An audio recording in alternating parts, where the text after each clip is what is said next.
kita hari yang menyenangkan saudara, cuaca yang luar biasa. Oleh karena itu kita mau saudara, amin. Mari saudara kita naikkan pujian kita. Kumpul.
Haleluya saudara.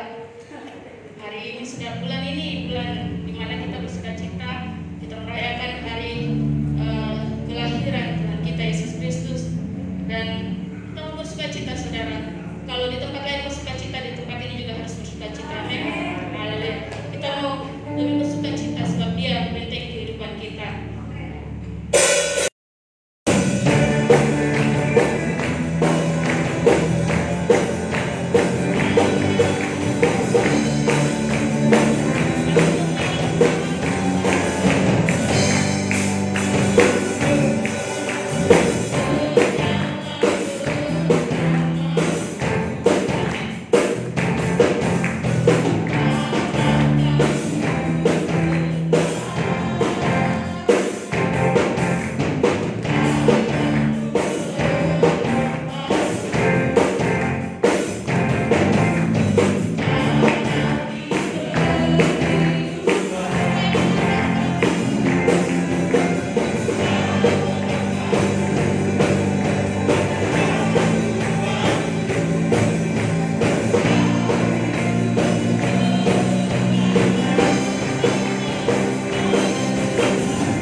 besar Tuhan, membawa kami Tuhan dalam kehidupan yang kekal bersama Engkau Yesus Kristus.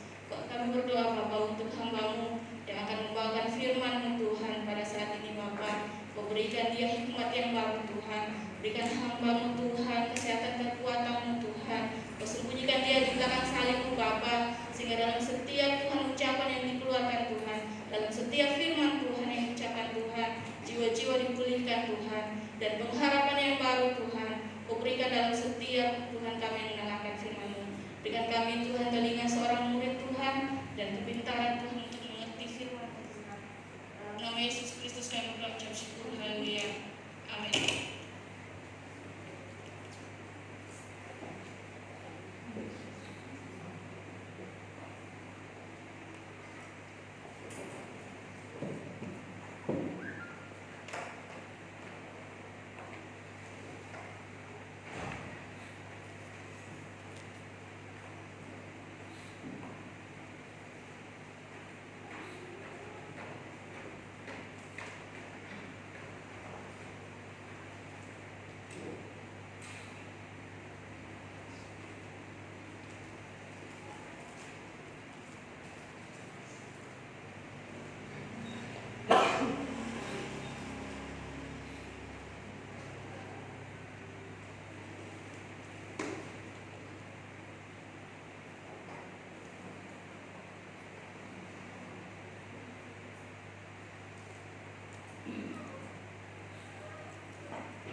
Shalom, salam sejahtera kasih Tuhan. Apa kabar jemaat Gereja Tuhan Indonesia, jemaat Bethlehem yang ada di Telo? Saya rindu dan saya berdoa, saya berharap setiap kita tetap ada dalam lindungan Tuhan. Dan hari ini saya diberi kesempatan untuk berbagi berkat dalam pemberitaan firman. Sebelumnya Bapak Ibu, saya mengajak kita untuk berdoa. Mari kita berdoa. Bapa di surga, kami mengucap syukur buat segala kebaikan Tuhan di sepanjang hidup kami. Karena Engkaulah kami bisa bernafas, karena Engkaulah kami masih bisa berpikir dengan waras, mempunyai kekuatan untuk masih bisa bergerak pada saat ini. Tuhan, terima kasih. Kami beroleh keberuntungan masih bisa datang menyembah dan memuji Tuhan. Dan hari ini kami akan membaca dan merenungkan kebenaran firman. Bapa, kiranya lewat Roh-Mu yang kudus itu memampukan kami serta memberikan kami pengertian untuk mengerti kebenaran firman-Mu. Tuhan, supaya hidup kami lebih berhati-hati dalam segala jalan kami di tengah-tengah dunia yang rusak. Beri kami kemampuan dan kami mau belajar dengan kebenaran firman. Urapi setiap kami Tuhan, terlebih hamba-Mu yang lemah dan terbatas ini. Hamba serahkan pemberitaan firman di jam-jam selanjutnya, di waktu-waktu selanjutnya. Di dalam nama Tuhan Yesus Kristus kami berdoa dan bersyukur. Amin. Bapak Ibu terkasih dalam Tuhan, hari ini saya akan mengajak kita untuk merenungkan satu bagian firman Tuhan, yaitu dengan judul waspadalah, dosa itu progresif. Waspadalah, dosa itu bersifat progresif. Mengapa ini demikian penting? Karena saya melihat bahwa kita sudah mendekati Natal, dan seperti kalau kita ketahui, di seluruh dunia mempunyai kalender gerejawi, di mana sebelum Natal ada yang namanya Advent atau bahasa Latin Adventus, di mana ini berbicara tentang kedatangan anak manusia atau Yesus Kristus. Tapi tentunya kita tidak mengharapkan atau berharap kedatangan Tuhan yang pertama, karena Tuhan sudah datang sebagai bayi Natal. Tapi sekarang waktu setiap kita merayakan atau masuk ke dalam minggu-minggu Advent, kita tidak merayakan atau tidak mengharapkan kedatangan Tuhan yang pertama, tapi kita sedang datang untuk mengharapkan kedatangan Tuhan yang kedua tentunya. Nah, dalam rangka ini saya mengajak kita merenungkan tentang betapa pentingnya kita untuk menjaga diri kita dari yang namanya dosa. Maka dari itu, waspadalah, dosa itu progresif. Nah, Bapak Ibu, John Owen berkata begini, Bapak Ibu, kita harus membenci setiap dosa karena dosa adalah dosa, dan bukan semata-mata karena dosa menyusahkan kita. Kasih akan Kristus yang telah menanggung salib dan membenci dosa yang telah mengirimnya ke sana merupakan landasan rohani yang kokoh dan benar demi mematikan dosa. Mengupayakan tindakan mematikan dosa hanya karena dosa itu menyusahkan kita berasal dari kasih yang egois. Ingin memberitahu kepada kita bahwa betapa berbahayanya dosa. Karena dosalah yang membuat kehidupan kita menjadi susah. Karena dosalah yang membuat Tuhan kita mati di kayu salib. Dosalah, akibat dosa, kasih akan Kristus menanggung kehidupan kita yang rusak ini di atas kayu salib. Maka dari itu, setiap kita yang menikmati kasih karunia Tuhan di dalam karya kesempurnaan Kristus di kayu salib, kita harus berwaspada dari yang namanya dosa. Maka dari itu, saya mengajak kita untuk melihat dan belajar tentang dosa yang bersifat progresif. Karena di tengah-tengah pandemi seperti saat ini, saya khawatir atau mungkin kita perlu diingatkan terus-menerus tentang sifat dosa, supaya kita tidak lemah, tapi kita tetap kuat dan berwaspada di dalam Tuhan. Kita akan belajar dari penyangkalan Petrus, Bapak Ibu, di mana tertulis dalam Matius pasal 26 ayat 70, ayat 72 dan 74. Kita akan melihat, kita akan belajar dari ayat ini. Dikatakan, Bapak Ibu, ayat 70, Matius 26 ayat 70. Tetapi ia menyangkalnya di depan semua orang. Katanya, aku tidak tahu apa yang engkau maksud. Ayat 72. Dan ia menyangkalnya pula dengan bersumpah, aku tidak kenal orang itu. Ayat 74, masih di Matius 26. Maka mulailah Petrus mengutuk dan bersumpah, aku tidak kenal orang itu. Dan pada saat itu berkokoklah ayam.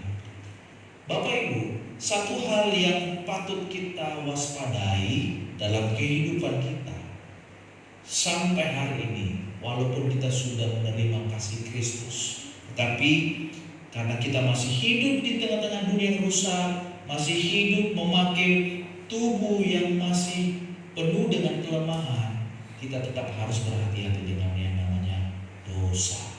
Kenapa? Karena dosa selalu mulai dari hal-hal yang paling kecil. Kecenderungannya membuat kita untuk selalu berbuat salah. Sebagai contoh, ada orang berkata begini, orang yang membunuh dimulai dari menfitnah, Orang yang memfitnah dimulai dari menggosip. Orang yang menggosip dimulai dari membenci. Orang yang membenci dimulai dari iri hati. Orang yang iri hati dimulai dari kurang bersyukur. Orang yang kurang bersyukur dimulai dari kurang percaya. Orang yang kurang percaya dimulai dari kurang berdoa. Lihat Bapak Ibu, hanya karena kurang berdoa, hal yang kelihatannya seperti sederhana, seseorang bisa berakhir pada kejahatan yang luar biasa, yaitu membunuh. Bukan? Mungkin kita berpikir, masa sih? Emang separah itu ya? Bapak Ibu, kita bisa lihat, bisa jadi Bapak Ibu, kalau kita melihat dan belajar dari penyangkalan Petrus, menyiratkan seperti demikian Bapak Ibu. Kita bisa lihat, Petrus tidak langsung menyangkal Yesus, bukan langsung sambil mengutuk Yesus, tidak. Tetapi di sini sebelumnya dia menyangkal Yesus dengan bersumpah lebih dahulu. Lalu dan sebelum menyangkal sambil bersumpah, dia menyangkal Yesus dengan cara yang biasa-biasa saja. Dengan maksud Bapak Ibu, kalau saya bisa kasih tingkatannya seperti demikian Bapak Ibu, yaitu pertama Petrus hanya menyangkal saja. Lalu setelah pertanyaan selanjutnya, dia mulai lagi, bukan yang sekedar menyangkal, tapi dia menyangkal dengan bersumpah. Lalu waktu ditanya lagi ulang Bapak Ibu, dia bukan yang sekedar menyangkal dengan bersumpah, tetapi dia menyangkal dengan bersumpah lalu mengutuk. Tidak pernah mengenal dia. Dengan kata lain, awalnya menyangkal dan pada akhirnya mengutuk. Kalau kita melihat secara konteks, sebetulnya penyangkalan Petrus di sini itu tidak dimulai dengan begitu saja di situ. Sebenarnya kalau diurut lebih mundur lagi Bapak Ibu, Tuhan Yesus sudah memberikan sebuah awasan, sebuah peringatan kepada seluruh murid-murid, bukan hanya kepada Petrus tapi seluruh murid Bapak Ibu. Kita bisa lihat dalam pasal yang sama di Matius pasal 26 ini ayat 41 Bapak Ibu. Kita mundur sejenak, di mana 41 dikatakan bahwa berjaga-jagalah dan berdoalah supaya kamu jangan jatuh ke dalam pencobaan. Roh memang penurut, tetapi daging lemah. Apa yang dikatakan Yesus kepada seluruh murid, termasuk Petrus, dikatakan berjaga-jagalah dan berdoalah. Tetapi apa yang dilakukan Petrus waktu dia disuruh untuk berdoa dan berjaga-jaga? Ayat 43 dikatakan, masih Matius 26 Bapak Ibu, dikatakan bahwa dan ketika ia kembali pula, ia mendapati mereka sedang tidur sebab mata mereka sudah berat. Bapak Ibu, Petrus bukannya berdoa, tetapi dia malah tidur. Bapak Ibu. Nah, jadi ini adalah suatu perbuatan yang sepele yang berujung kepada penyangkalan dengan pengutukan. Hanya tidak berjaga-jaga, hanya tidak berdoa, sehingga mengakhiri dengan pengutukan.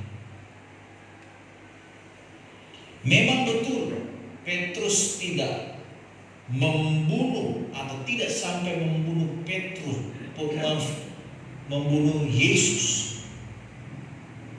Tetapi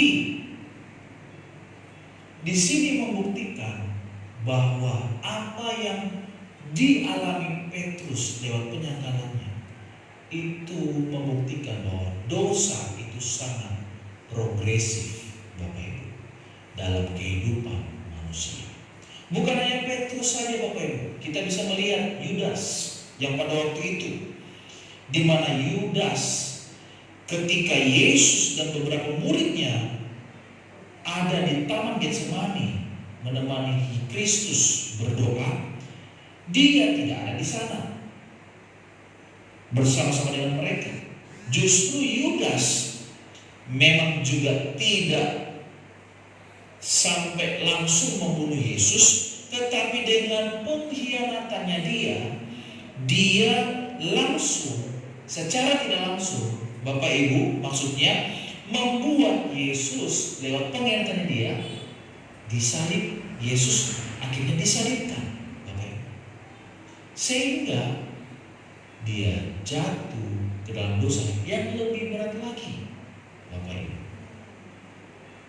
Maka dari itu, nasihat Tuhan Yesus buat kita pada saat ini secara sederhana, karena dosa itu bersifat progresif dari awal Tuhan Yesus memberitahu kepada kita, tetap berlaku bersama sampai hari ini, yaitu waspadalah dan berjaga-jaga, karena dosa itu progresif, Bapak Ibu. Contoh lain lagi, Bapak Ibu, secara sederhana, kalau begitu, kalau seandainya orang jatuh kepada dosa perzinahan, dengan kata lain kita bisa katakan itu pasti dimulai dari hal-hal yang paling sederhana atau hal yang paling sepele. Mengapa orang berzina? Jelas, orang yang mau berzina dimulai dari selingkuh. Orang yang selingkuh dimulai dari cari-cari kesempatan. Orang yang cari-cari kesempatan pasti dimulai dengan pornografi yang tersembunyi.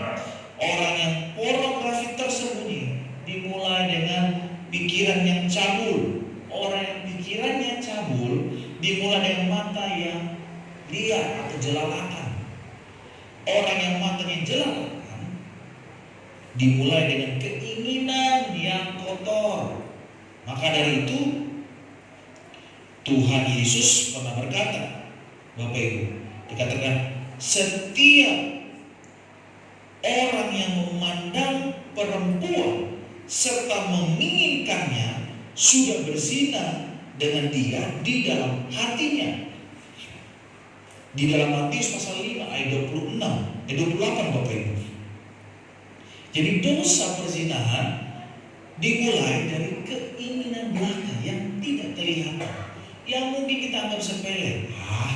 Orang nggak tahu kok, karena di dalam pikiran. Tapi sesungguhnya Tuhan Yesus sudah memberitahu kita sebelum kita membuai dosa itu, sebelum dosa itu menjadi progresif, lebih jauh lebih besar, Tuhan sudah menelanjangi dosa itu. Dia sudah ada dalam pikiran kita, dia sudah ada di dalam, Bapak Ibu. Maka dari itu kita harus berwaspada, Bapak Ibu. Kita mengambil tipologi. Bukankah pohon yang tinggi itu dimulai dari biji yang kecil? Bukankah hewan yang besar dimulai dari benih yang kecil, Bapak Ibu? Maka dari itu, jika biji dan benihnya baik, tentulah yang tumbuh tinggi dan besar yang baik. Sebaliknya, jika benihnya atau bijinya itu buruk, pastilah yang tumbuh dan tinggi juga pasti buruk. Maka dari itu, biji apa yang kita simpan dalam pikiran kita? Benih apa yang kita taruh dalam hati kita? Saya tidak tahu apa yang kita lakukan hari-hari ini, tetapi entah itu biji yang buruk atau biji yang baik, tapi suatu saat pasti itu akan terungkap ketika itu secara progresif bertumbuh tinggi dan besar.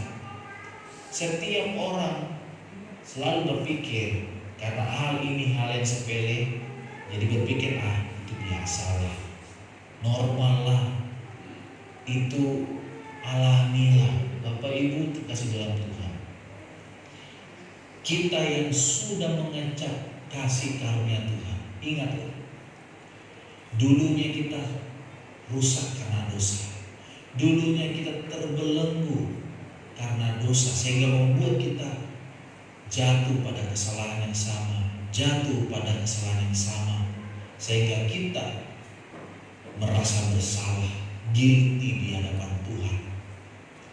Maka dari itu kita harus berwaspada. Puji Tuhan, Tuhan sudah mengubah hidup kita lewat pengorbanannya yang luar biasa, total kepada kita, mengorbankan dirinya di kayu salib untuk Bapak Ibu dan saya. Maka dari itu setiap kita patutnya berwaspada. Dosa itu sangat menggoda Bapak Ibu. Dia terus memikat kita, dia membawa kita untuk jauh dari hadapan Tuhan.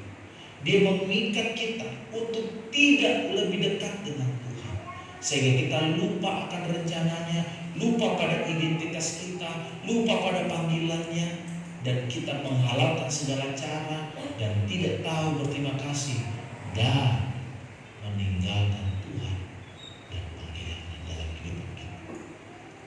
Banyak yang dirugikan, keluarga, gereja, mungkin usaha kita, mungkin pasangan kita, anak-anak kita, kalau kita tidak berwaspada ya dengan yang namanya dosa. Bapak Ibu terkasih dalam Tuhan, dosa itu sangat berbahaya.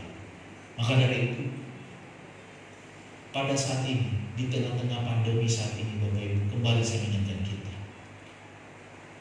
untuk kita mengingat bahwa hidup kita itu berharga di hadapan Tuhan. Tuhanlah sumber penolong kita yang sejati. Dia tidak pernah meninggalkan kita, Bapak Ibu. Dia selalu memberi kita kekuatan. Makanya Paulus berkata bahwa justru di dalam kelemahanku, kuasaku, kata Tuhan, semakin sempurna. Maka dari itu,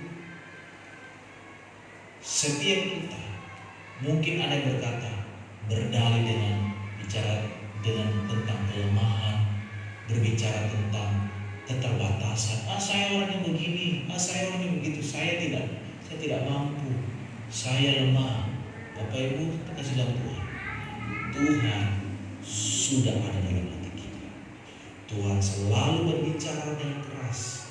Tuhan selalu memberikan pengertian lewat hamba-hambanya, lewat gereja, bahkan di tengah pandemi seperti saat ini, di teknologi yang canggih seperti saat ini, di dunia yang kita hidup di zaman saat ini, Tuhan bisa memakai hal apa saja untuk berbicara kepada kita, untuk menarik kita, untuk kembali kepada jalannya, untuk tetap kita berwaspada dari yang namanya dosa.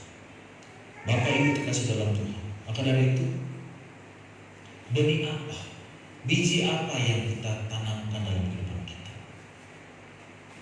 Sekali lagi, kalau itu dosa, kesalahan, hati-hati Bapak Ibu. Yakobus berkata demikian Bapak Ibu. Dalam Yakobus pasal 1 ayat 14 sampai 15. Yakobus pasal 1 ayat 14 sampai 15 dikatakan bahwa tetapi tiap-tiap orang dicobai oleh keinginannya sendiri, karena ia diseret dan dipikat olehnya. Dan apabila keinginan itu telah dibuahi, ia melahirkan dosa.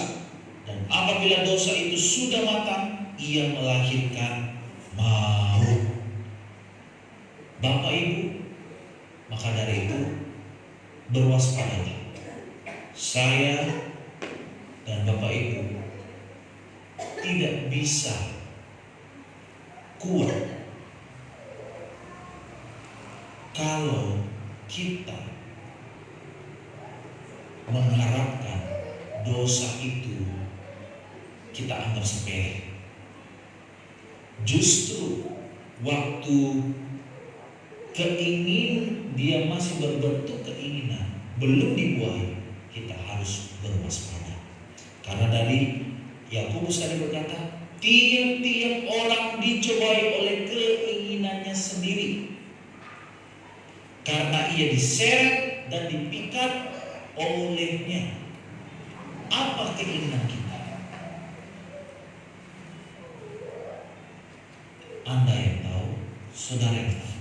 Karena seringkali dosa bisa menggoda, dosa bisa masuk dalam kehidupan kita, karena itu ada sesuai dengan keinginan yang ada dalam diri kita. Maka dari itu kita harus berwaspada dan puji Tuhan dan bersyukur Bapak Ibu lewat firman Tuhan yang mengingatkan kita terus menelanjangi bahwa dosa itu sungguh progresif. Maka dari itu Bapak Ibu, nasihat firman Tuhan datang kepada kita dengan sederhana, membawa kita untuk terus berjaga-jaga, berdoa kepada Tuhan. Apapun kehidupan kita, kita harus terus untuk bersyukur kepada Tuhan, supaya kita tidak jatuh kepada kesalahan lagi. Bapak Ibu, di tengah pandemi seperti saat ini, saya tidak tahu apa yang sedang kita alami hari-hari ini. Mungkin keluarga kita sedang berantakan, mungkin kita sedang kacau di dalam perekonomian kita, tidak menentu penghasilan kita, mungkin kita mengalami kekusutan di dalam pekerjaan kita. Tapi hari ini kita mendengar, Bapak Ibu,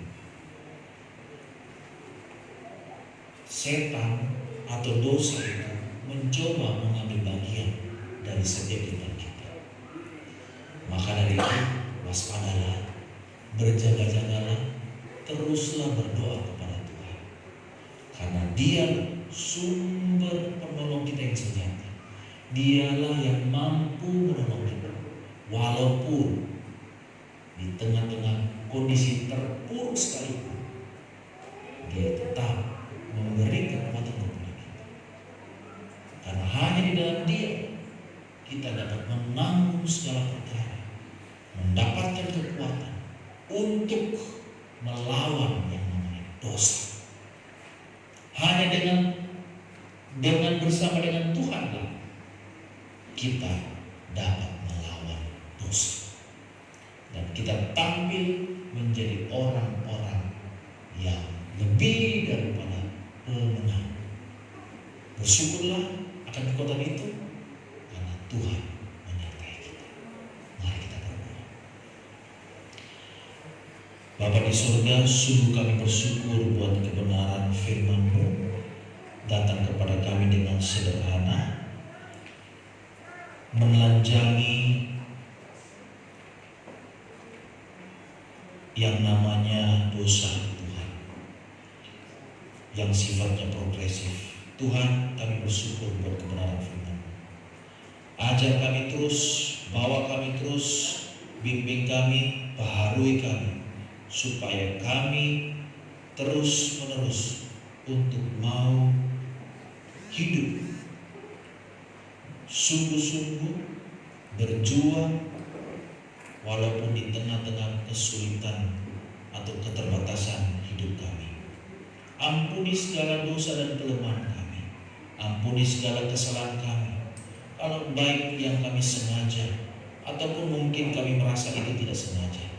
Tuhan, ajarlah kami untuk bisa mau menjadi anak Tuhan yang bertanggung jawab, untuk bisa menjadi anak Tuhan yang radikal dalam hidup kami masing-masing, sehingga kami bisa menjadi teladan bagi keluarga kami masing-masing, bagi gereja, bagi bangsa dan negara kami. Waktu kami bergerak, waktu kami berkata-kata, waktu kami berkelakuan, biarlah itu mencerminkan kebenaran firman Tuhan, karena kami adalah anak-anak. Bapa di surga, hamba menyerahkan seluruh jemaat Tuhan yang ada di Makassar, Gereja Tuhan Indonesia Jemaat Bethlehem. Tuhan, kiranya Tuhan berkati seluruh keluarga kami masing-masing, pelayanan, gembala sidang, bahkan seluruh pelayan-pelayan Tuhan yang ada di gereja ini. Tuhan, jamah, biarlah Tuhan beri kekuatan, memampukan mereka untuk hidup benar di hadapan-Mu, sehingga dimanapun mereka berada, hanya nama Tuhan saja dimuliakan, hanya nama Tuhan yang disenangkan. Terima kasih Bapa, biarlah ini menjadi kesukaan kami untuk hormat kemuliaan-Mu sendiri. Hamba bersyukur dan hamba serahkan semua dalam tangan Tuhan, yang kami mau tampil hidup berkemenangan. Hanya di dalam nama Tuhan Yesus Kristus menebus dan kekalahan kami sejati. Haleluya. Amin. Tuhan Yesus.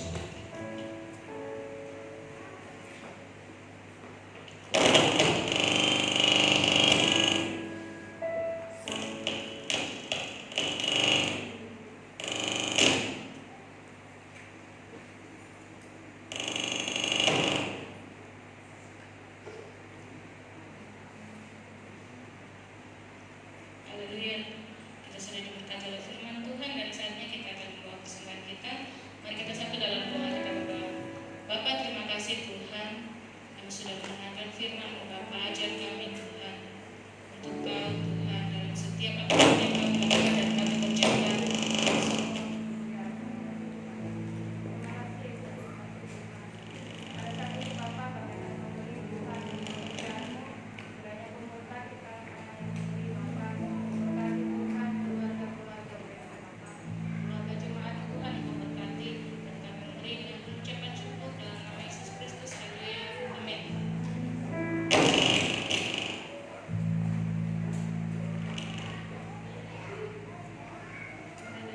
Saudara kita naikkan pujian kita.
Shalom. Puji Tuhan, tiba saatnya kita akan mendengarkan warta ibadah Dan selepas ibadah sidang jemaat Tuhan yang mengikuti sampel umum untuk tetap tinggal, dan kita akan latihan sampel umum. Jadi selepas ibadah kita yang mengambil bagian dalam sampel umum untuk tetap tinggal latihan untuk persiapan Natal kita hari Jumat. Kemudian besok hari Senin latihan bagi para pelayan Tuhan untuk persiapan ibadah hari Jumat dan ibadah Natal jam 6 sore. Kemudian hari Selasa kembali latihan di gereja jam 6 sore untuk persiapan Natal. Kemudian hari Rabu 6 sore itu latihan bagi sampel umum di gereja. Jadi hari Rabu latihan untuk sampel umum. Hari Kamis tidak ada kegiatan, dan hari Jumat kami sebagai pengurus pelayan di GTD Bethlehem mengundang kita semua yang ada pada saat pagi hari ini, bahkan seluruh keluarga yang ada di rumah, untuk boleh datang bersama-sama dengan kami tanggal 18 Desember 2020 jam 6 sore untuk hadir dalam perayaan Natal kita di gereja di tempat ini. Jadi hari Jumat jam 6 sore kita akan merayakan Natal kita di tempat ini. Pengumuman selanjutnya yang belum mengumpulkan dana Natal terakhir hari Selasa, ya. Jadi terakhir Selasa dikumpul di Ibu Daniel Limbong. Jadi hari Selasa dikumpul di Ibu Daniel Limbong, dan keputusan selanjutnya nanti kami serahkan kepada seksi konsumsi untuk membicarakan apa yang kita buat mengenai Natal kita.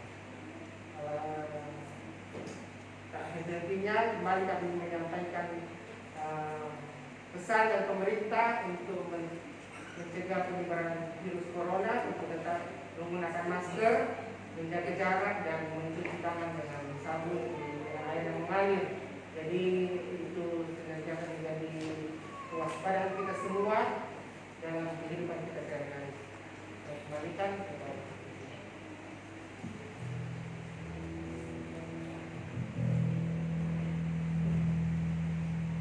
Saudara, kita akan tutup ibadah kita. Sekarang kita semua bangkit berdiri, jemaat Tuhan. Kita naikkan pujian kita sekali lagi untuk kemuliaan Tuhan. Terima kasih.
mukjizat dalam setiap kehidupan orang percaya Tuhan. Terima kasih Tuhan Yesus. Dengan persekutuan dengan Engkau pasti ada kekuatan yang baru. Ada kesembuhan, ada kelepasan, ada berkat yang berlimpah-limpah mengalir di dalam setiap persekutuan kita dengan Bapa di surga. Terpujilah Engkau Bapa, Engkau memberkati seluruh jemaat Tuhan, umat-Mu dimanapun berada, dalam di rumah, bahkan di setiap siapapun yang bersekutu bersama kami. Engkau memberkati, Engkau melindungi, Engkau menjaga. Wajah-Mu terus menyinari dalam perjalanan kami, menuntun kami sampai akhir hidup kami, sampai kedatangan-Mu yang kedua kali. Terima kasih Bapa dalam surga. Kami nikmati kasih-Mu Tuhan sepanjang minggu ini, sepanjang dalam berkat Tuhan, penyertaan Tuhan, di mana kami umat-Mu, jemaat-Mu akan bersyukur Tuhan Engkau pernah lahir di dunia ini, dan kami mau Tuhan bersyukur dan menantikan kedatangan-Mu yang kedua kali Tuhan. Hari Jumat kami akan berdoa meriahkan Tuhan Engkau pernah lahir dan Engkau pernah mati bagi kami dan bangkit dan menyediakan tempat bagi kami. Kami percaya Engkau akan kembali menjemput kami umat-Mu Tuhan. Dalam nama Yesus, umat Tuhan mari tengadahkan tangan-Mu. Percaya apapun yang Engkau sudah lakukan pada hari ini, baik mengembalikan milik Tuhan, persembahan berlimpah-limpah, berkat Abraham, Ishak dan Yakub, di dalam nama Yesus mengalir dalam hidupmu, mengalir dalam rumah tanggamu, mengalir di dalam perjalanan kehidupanmu, usahamu, apapun yang engkau lakukan, sentuh dan buat diberkati, limpahnya berhasil. Terima kasih Tuhan. Pulanglah dan terimalah berkat, rahmat, kasih sayang, penyertaan yang sempurna dari Allah Bapa, kasih karunia yang Yesus yang Kristus, sempurnanya Tuhan, persekutuan Roh-Nya yang kudus, nyatu menyertai kita, menyucikan hidup kita dan membawa kita, menyertai kita pada suatu